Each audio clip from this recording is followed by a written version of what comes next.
اعوذ باللہ من الشیطان الرجیم، بسم اللہ الرحمن الرحیم۔ پریشانی دور کرنے کے لیے نبوی نسخہ آپ کے ساتھ شیئر کروں گی۔ اگر آپ میں سے کوئی پریشان حال ہے یا تنگ دستی میں مبتلا ہے تو یہ حضور پاک صلی اللہ علیہ وسلم کے بتائے ہوئے چند کلمات ہیں۔ اگر وہ ان کو پڑھے گا تو اللہ تعالیٰ اپنے فضل و کرم سے اس کی بیماری کو اور تنگ دستی کو دور فرمائیں گے۔ حدیث مبارکہ ہے، حضرت ابو ہریرہ رضی اللہ تعالیٰ عنہ فرماتے ہیں کہ ایک روز میں رسول پاک صلی اللہ علیہ وسلم کے ساتھ باہر نکلا، اس طرح کہ میرا ہاتھ آپ صلی اللہ علیہ وسلم کے ہاتھ میں تھا۔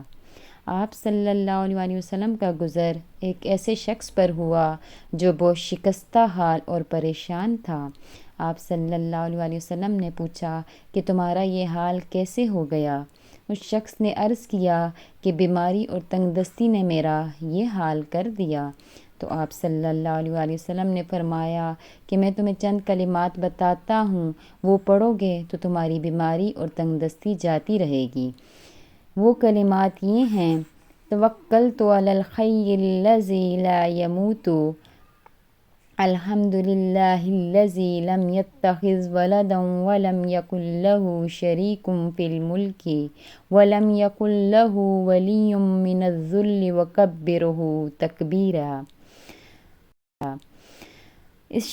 اس کے کچھ عرصے کے بعد حضور پاک صلی اللہ علیہ وسلم اس طرف تشریف لے گئے تو اس شخص کو اچھے حال میں پایا۔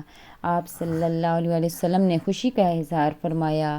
اس نے عرض کیا کہ جب آپ صلی اللہ علیہ وسلم نے مجھے یہ کلمات بتلائے تھے، میں پابندی سے ان کلمات کو پڑھتا تھا تو میں اب اس طرح خوشحال ہوں۔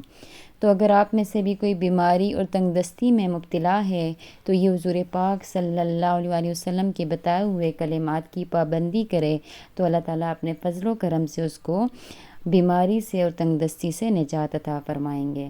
اللہ تعالیٰ ہمیں اس پر عمل کرنے کی توفیق عطا فرمائے۔ السلام علیکم ورحمۃ اللہ وبرکاتہ۔